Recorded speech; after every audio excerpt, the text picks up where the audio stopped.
فتح مکہ، رحمت درگزر اور عدل کی عظیم مثال۔ فتح مکہ اسلامی تاریخ کا وہ عظیم دن ہے جب نبی کریم اور آپ کے صحابہ کرام رضوان اللہ علیہم اجمعین نے بغیر خون بہائے مکہ کو فتح کیا اور اپنے بدترین دشمنوں کو بھی معاف کر دیا۔ یہ واقعہ صرف ایک فوجی فتح نہیں تھا بلکہ عفو و درگزر، عدل و انصاف اور رحمت العالمین کے عظیم کردار کی بہترین مثال تھا۔ پس منظر: مکہ سے ہجرت اور مشکلات۔ رسول اللہ نے مکہ مکرمہ میں 13 سال تک اسلام کی دعوت دی، لیکن کفار مکہ نے ہر ممکن طریقے سے آپ اور آپ کے ساتھیوں کو ستایا۔ مسلمانوں پر بے انتہا ظلم کیے گئے، یہاں تک کہ آپ کو مدینہ ہجرت کرنا پڑی۔ لیکن ہجرت کے باوجود کفار مکہ نے مسلمانوں کو چین سے جینے نہ دیا اور مختلف جنگیں مسلط کیں۔ غزوہ بدر، 313 مسلمانوں کی عظیم کامیابی۔ غزوہ احد، مسلمانوں کی وقتی آزمائش۔ غزوہ خندق، مدینہ پر حملے کی کوشش ناکام۔ سن 6 ہجری میں نبی اکرم اپنے صحابہ کے ساتھ عمرہ کے ارادے سے مکہ گئے، لیکن کفار نے روک دیا۔ اس موقع پر صلح حدیبیہ کا معاہدہ ہوا، جس کے تحت 10 سال تک جنگ نہ کرنے کا فیصلہ کیا گیا۔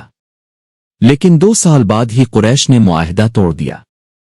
فتح مکہ کی تیاری۔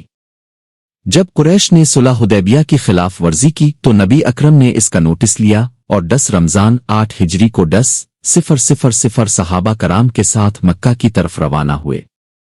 مکہ والوں کو خبر نہ ہونے دی گئی تاکہ کوئی خون نہ بہے۔ نبی کریم نے فوج کو 4 حصوں میں تقسیم کیا اور ہدایت فرمائی کہ جو شخص اپنے گھر میں خانہ کعبہ میں داخل ہو جائے اسے امان ہے۔ مکہ میں داخلہ، عاجزی اور انکساری کا منظر۔ 20 رمضان 8 ہجری کو نبی کریم مسلمانوں کے لشکر کے ساتھ مکہ میں داخل ہوئے۔ عام فاتحین کی طرح غرور و تکبر کا مظاہرہ نہیں کیا۔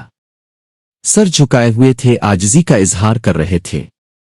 بغیر کسی خون خرابے کے مکہ کو فتح کر لیا۔ حضرت بلال کو کعبہ کی چھت پر چڑھ کر اذان دینے کا حکم دیا، جو ایک تاریخی لمحہ تھا۔ نبی کریم نے خانہ کعبہ میں موجود 360 بتوں کو توڑ دیا اور فرمایا، حق آ گیا اور باطل مٹ گیا، بے شک باطل مٹنے ہی والا ہے۔ سورہ بنی اسرائیل 17:81۔ دشمنوں کے ساتھ حسن سلوک اور عام معافی۔ یہ وہ وقت تھا جب نبی کریم اپنے دشمنوں سے بدلہ لے سکتے تھے۔ وہی دشمن جنہوں نے آپ کو مکہ سے نکالا تھا، صحابہ کو ستایا، جنگیں مسلط کی، لیکن نبی کریم نے فرمایا، آج تم پر کوئی الزام نہیں، جاؤ تم سب آزاد ہو۔ یہی حسن سلوک، درگزر اور رحم دلی تھی جس نے مکہ والوں کے دل بدل دیے اور وہ جوق در جوق اسلام میں داخل ہونے لگے۔ ابو سفیان جیسے بڑے سردار نے اسلام قبول کیا۔ وحشی، جنہوں نے حضرت حمزہ کو شہید کیا تھا، کو بھی معاف کر دیا۔ ہندا، جنہوں نے حضرت حمزہ کے کلیجے کاٹ کر کھایا تھا، بھی اسلام لے آئیں۔ نتائج اور اسباق۔ ایک رحمت العالمین کی عظیم مثال، دشمنوں کو بھی معاف کر دیا۔ 2 اسلام میں انتقام نہیں بلکہ درگزر کی تعلیم، طاقتور ہونے کے باوجود بدلہ نہیں لیا۔ 3 عدل و انصاف، مکہ کے رہنے والوں کو مکمل تحفظ دیا گیا۔ 4 مسلمانوں کے لیے قیامت تک ایک سبق، کامیابی طاقت میں نہیں بلکہ کردار کی بلندی اور اخلاق کی عظمت میں ہے۔ نتیجہ: فتح مکہ اسلام کی سب سے بڑی فتوحات میں سے ایک ہے، لیکن یہ صرف فوجی جیت نہیں تھی بلکہ یہ اخلاق، درگزر اور انصاف کی فتح تھی۔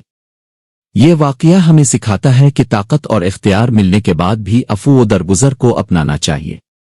آج کے دور میں بھی اگر ہم نبی کریم کی سیرت پر عمل کریں تو دنیا میں حقیقی کامیابی حاصل کر سکتے ہیں۔